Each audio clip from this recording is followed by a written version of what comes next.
In my first example of finding the area of a shaded region, or the area between two curves, I'm going to look at the function y equals x squared and the equation x plus y equals 2, and we can see our given shaded region.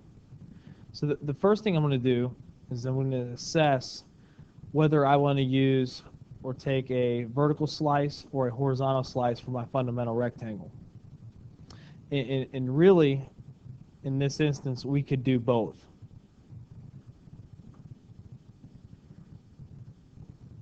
Okay. The best, or probably the fastest to save us time, would be to take a horizontal slice or a delta y. Reason being is because now the top of the rectangle, the right side of it, is always touching the blue line, no matter where we sketch it. And the left part of it is always touching the red line, y equals x squared. Since it's a delta y, our limits for our definite integral to find the area need to be in terms of y. So our shaded region goes from 0 to the intersection point, which is 1, 1.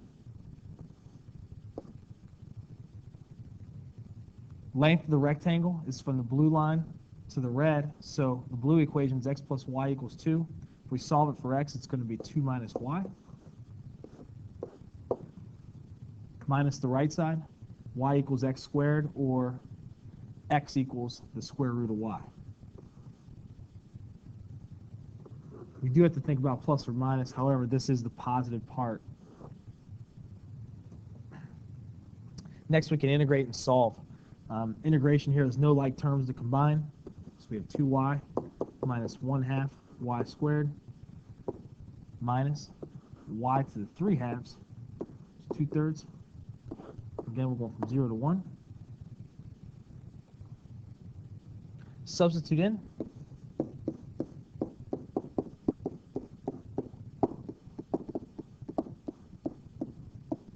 And if we substitute 1 or 0 back into our equation, see that we'll get 0.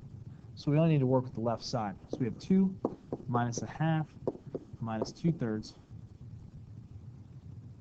2 minus 1 3/2 is 2/3. Common denominator. And we get 5/6 for our area.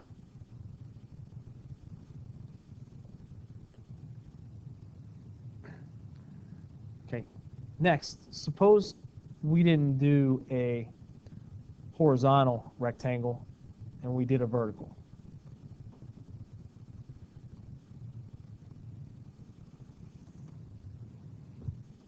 Let's go ahead and group all of this.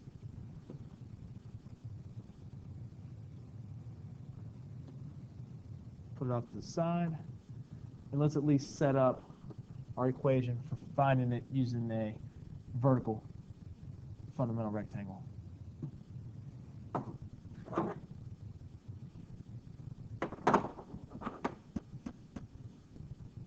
If we use a vertical fundamental rectangle, we see what problem we create.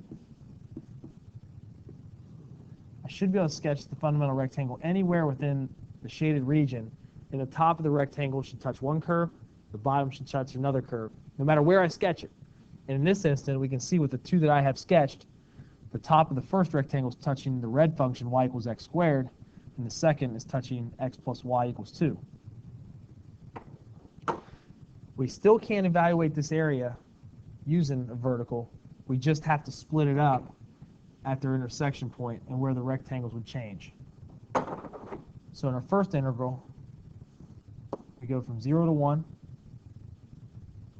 In the equation, top equation, y equals x squared minus 0.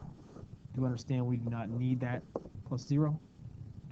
And then the second, going from 1 to 2. Now we're at the blue equation, y equals negative x plus 2. Again, this is minus 0. This definite integral will evaluate the same thing and find the same value as before.